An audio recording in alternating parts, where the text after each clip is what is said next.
Law of exponent of real number. Law of exponent, exponent क्या होता है? किसी नंबर को जो पावर लगाई जाती है वो एक्सपोनेंट कही जाती है। जैसे अगर आप 2 पे आपने 3 की पावर लगाई तो जो 3 है वो होता है एक्सपोनेंट, ठीक है। और 2 जो होता है वो होता है बेस, ठीक है। तो हमको ए बी और एम एन की फॉर्म में इसको समझेंगे। ये हमारा आने वाले टाइम में एक फार्मूला होता है जो हमारे आने वाले जो एक्सरसाइज हैं वो इसी के बेस पर हल होंगे। अब देखिए, जैसे यहाँ पर ए क्या है? हमारा बेस। और एम एन वो क्या है? हमारे एक्सपोनेंट है। एक्सपोनेंट हमेशा जो होता है ये हमारा क्या है? बेस है, ठीक है। और यम एंड एन क्या है? ये एक्सपोनेंट, ठीक है। यम एंड एन एक्सपोनेंट है। यम एंड एन क्या होते हैं? ये इंटीजर होते हैं, मतलब ये पॉजिटिव और नेगेटिव इंटीजर दोनों होते हैं। मतलब हमारा जो पावर होती है, जो पावर लगेगी वो पॉजिटिव और नेगेटिव दोनों होगी। और बेस हमेशा हमारा ए इज ग्रेटर देन 0, मतलब बेस जो है हमेशा पॉजिटिव ही होगा, ठीक है। वो ए हो, बी हो, सी हो, जो भी हो, बेस हमारे जो होंगे वो पॉजिटिव ही होंगे। अब देखिए, किसी के बिहाफ हम इसको समझते हैं। अगर किसी बेस हमारा सेम है और हमारा एक्सपोनेंट अलग तरह का है, अलग है, तो हम इसको कैसे लिखेंगे? फिर इसको हम लिख देते हैं ए एम प्लस एन, ठीक है। ये हमारा एक फार्मूला, ठीक है। अगर हमारा बेस सेम है और उसकी पावर अलग अलग है तो हम उसको बेस के ऊपर दोनों के पावर को, एक्सपोनेंट को हम प्लस कर देते हैं, तो वो हमारा एक रिजल्ट मिलता है, ठीक है। जैसे हमारे 2 की पावर 3 प्लस 2 की पावर 3 इंटू 2 की पावर 2, ये हो जाएगा 2 की पावर 3 प्लस 2 इक्वल टू 2 की पावर 5, ठीक है। ये अब इसको आप मल्टीप्लाई करके अपना ऐसा रिजल्ट निकाल सकते हैं, ठीक है। तो एक आपका हमारा ये फार्मूला हुआ। दूसरा, अब देखिए, अब इसी में 2 की पावर 3 इंटू 2 की पावर -3, ठीक है। ये क्या हो जाएगा? 2 की पावर 3 और प्लस -3, क्या हो जाएगा? ये 2 की पावर 3 -3, मतलब हो जाएगा 2 की पावर 0। अब एक आप अलग ही चीज मिली, ठीक है। 0 अगर होगा तो इसकी वैल्यू हो जाएगी 1। हाँ, तो इसमें क्या होता है? किसी भी बेस पर, किसी भी नंबर पर अगर पावर 0 लगती है तो उसकी वैल्यू हो जाती है 1। मतलब ए पर 0 की पावर लगी है उसकी वैल्यू है 1। ये इंपॉर्टेंट है, ये हमेशा याद रखने वाली चीज है, ठीक है। आप इसको याद रखें। अब आइए दूसरे एग्जाम्पल पर। ए की पावर एम पर एम की पावर एन, ठीक है। इसको क्या लिखेंगे? ए की पावर एम इंटू एन, मतलब ए की पावर एम एन। अब इसका एग्जाम्पल क्या? अगर 2 की पावर 3 इसके ऊपर 2 की पावर, ठीक है, तो ये हो जाएगा 2 की पावर 3 इंटू 2 इक्वल टू 2 की पावर 6। इसको आप मल्टीप्लाई करके आप इसका निकाल सकते हैं, ठीक है। अब आते हैं हम थर्ड पे, ए की पावर एम अपान ए की पावर एन। तो ये क्या होता है? अगर डिवाइड है तो पावर क्या होती है? सब्ट्रैक्ट कर जाती है। न्यूमरेटर की पावर में से डिनोमिनेटर की पावर क्या होती है? सब्ट्रैक्ट कर जाती है। तो हो जाएगी ए पर की पावर एम माइनस एम। अब सपोज है 2 की पावर 5 माइनस 2 की पावर 3, क्योंकि बेस, ये जो बेस है वो सेम है, तो ये क्या हो जाएगा? 2 की पावर 5 माइनस 3 इक्वल टू 2 की पावर 2 इक्वल टू, ठीक है। ये हाँ, लेकिन अगर बेस अलग कर दिया, जैसे आपने लिख दिया 2 की पावर 3 अपॉन 3 की पावर 2, तो ये कभी भी इसमें न्यूमरेटर की पावर डिनोमिनेटर की पावर ये कोई सब्ट्रैक्ट नहीं करेगी। इसका तरीका अलग है, ठीक है। तो अब आपका ये हो गया -1। अब होता है अगर हमारा बेस अलग अलग है, ए और बी।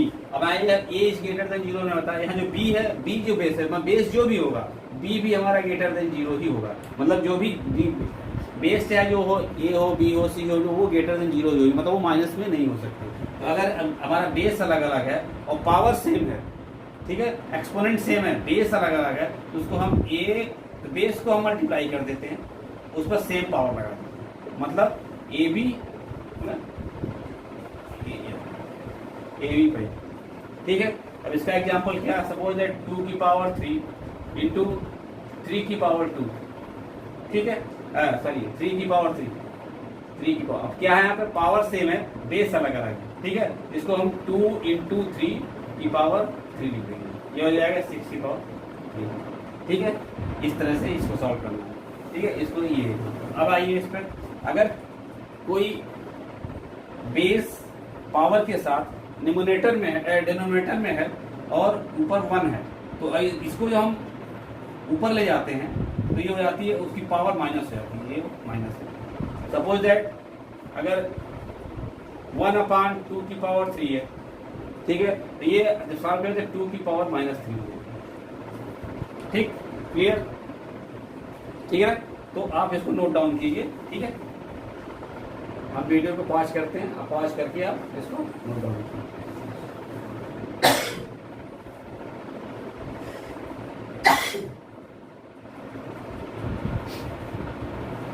ओके, नोट डाउन हो गया, सॉरी।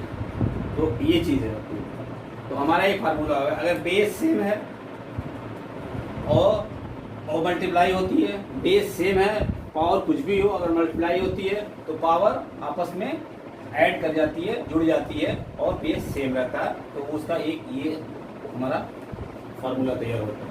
अगर एक नंबर पर कोई पावर लगी है, उसके ऊपर एक पावर और लगी है, पूरे होल पे भी एक पावर लगी है, तो वो पावर आपस में मल्टीप्लाई कर जाते हैं, तो वो हमारा एक फार्मूला ये सेकंड तैयार होगा, ठीक है। अगर बेस सेम है और अलग अलग पावर है लेकिन वो डिवाइड की पोजीशन में है, जैसे हमारा ये है a की power m divided by a की पावर m, तो इसमें क्या होता है, बेस पर जो पावर होती है वो आपस में न्यूमरेटर और डिनोमिनेटर की पावर आपस में सब्ट्रैक्ट कर जाती है, ठीक है। इसमें m इज ग्रेटर दैन, ठीक है। तो इस तरह से ये फार्मूला है, ठीक है। इसको आगे थर्ड फार्मूला होगा। उसका था फोर्थ, अगर आप बेस हमारा अलग अलग है और पावर सेम है तो हमारा बेस मल्टीप्लाई कर जाएगा और पावर सेम करेगी, जैसे ये, ठीक है। अगर हमारा 1/, कोई बेस एक पावर के साथ डिनोमिनेटर में है तो उसको हम जब ऊपर ले आते हैं, डिनोमिनेटर बनाते हैं, तो उसकी पावर माइनस हो जाती है, जैसे ये है, ठीक है। अब एक चीज समझते हैं, nth root of a equal to b, अगर ये है तो nth रूट ऑफ a को हम a 1/n लिख सकते हैं, ठीक है। इसकी वैल्यू हो जाएगी b, ठीक है। अब यही पावर, ये सेम पावर अगर हम राइट हैंड साइड में ले जाएंगे, ठीक है, तो ये पावर यहाँ हटाएंगे तो ये यहाँ वैल्यू ये हो जाएगी, क्योंकि हमने इसको हटाना है, ठीक है। जब इसको हटाना है तो ये हो जाएगी b पर n, सेम। फिर वो 1/n की पावर नहीं लगेगी, कैसे नहीं लगेगी, अब देखिए इसका क्या है, a की power 1/n equal to b। अब क्या है, जो यहाँ पावर दी हुई है नीचे ऊपर, इसका 1/n हो गया, क्योंकि इसमें पावर 1 लगी हुई है, ठीक है। अब देखिए नीचे ऊपर जो पावर से a पर n अपान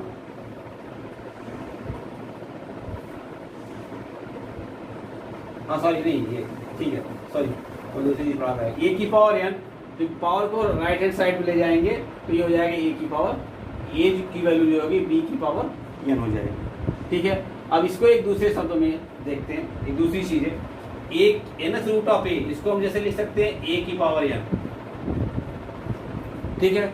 अब अगर इस पे nth root of a whole power m लगा, ये क्या हो जाएगा, a की पावर 1/n होल के पावर m, तो ये हो जाएगा हमारा a की पावर m/n, ठीक है। अब इसको हम एक तरह से और लिख सकते हैं, a की पावर m की पावर 1/n, सेम है, कोई दिक्कत नहीं है, क्योंकि जैसा हमने ये बताया, इसको जब इससे ऐड करेंगे, ठीक है, तो ये चीज आ जाएगी, ठीक। तो ये अब a की पावर m, nth रूट जो ये हमने nth रूट का, तो a की जगह क्या है, a की पावर m, तो ये जाएगी a की पावर m, ये nth रूट होगा, ठीक है। तो ये अगर हमने कहीं लिखा है हमारा a की पावर m/n, तो इसको हम दोनों लिख सकते हैं, इसको लिख सकते हैं nth रूट अपान a की पावर m, ठीक है, या a की पावर m पर 1/n, जैसे मल्टीप्लाई करके लिख सकते हैं, ठीक है। तो ये है हमारे फॉर्मूला, इसी के बेस पर हमारा अगला एक्सरसाइज है। पहले आप एक्सरसाइज को लगाइए, उसके बाद सारे फार्मूले को नोट डाउन कीजिए, वीडियो को पॉज कीजिए, सारे फार्मूले को नोट डाउन कीजिए और इसी के बेस पर अगला एक्सरसाइज सॉल्व कीजिए। अगर आपको फिर आप जब सारे फार्मूले आप याद हो जाएंगे तो अपने आप आपको एक्सरसाइज आपका सॉल्व हो जाएगा। एक सबसे जरूरी चीज़ ये है कि यहाँ पर कुछ नंबर्स के क्यूब, स्क्वायर्स आपको हमेशा याद रखने पड़ेंगे। जो अगला जो भी आप कोई एक्सरसाइज सॉल्व करेंगे तो इसकी हमेशा जरूरत पड़ेगी। बार बार फैक्टराइजेशन करके अगर उसको निकालेंगे तो बहुत टाइम किल होता है और आपके एक क्वेश्चन को लगाने में बहुत समय लग जाता है। इसलिए आप कुछ स्क्वायर्स कुछ क्यूब अपनी जबान पर रखिए, जैसे जैसे नंबर देखते हैं आपको पता लगा कि किस चीज़ का क्यूब है या किसी चीज़ का स्क्वायर है। ठीक है, तो आप जो नोट डाउन कीजिए, अगले वीडियो में हम आपका एक्सरसाइज 1.6 सॉल्व करेंगे। ओके, तो हमारे वीडियो को सब्सक्राइब कीजिए और जो भी और एक बेल आइकन जरूर दबाइए, जिससे हमारा अगर कोई वीडियो हम अगला डालते हैं तो आप तक पहुँचे। तो सब्सक्राइब जरूर कीजिए और वीडियो को लास्ट तक देखिए, क्योंकि तभी आपको कोई चीज़ समझ में आएगी। ओके।